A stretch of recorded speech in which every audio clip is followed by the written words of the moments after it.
expecting to face and try out any ideas to solve them.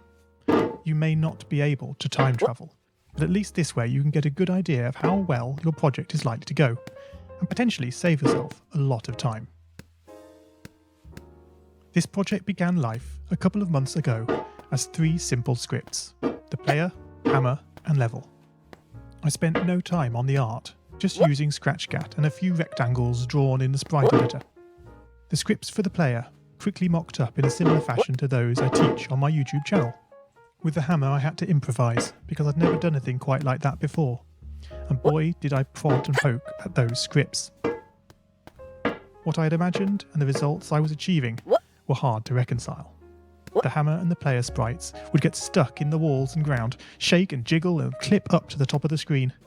Worst of all, when I tried the bread and butter action of lifting the player up upon the hammer, any tiny movement would throw the player into a crazy up and down motion as if bouncing upon a possessed pogo stick.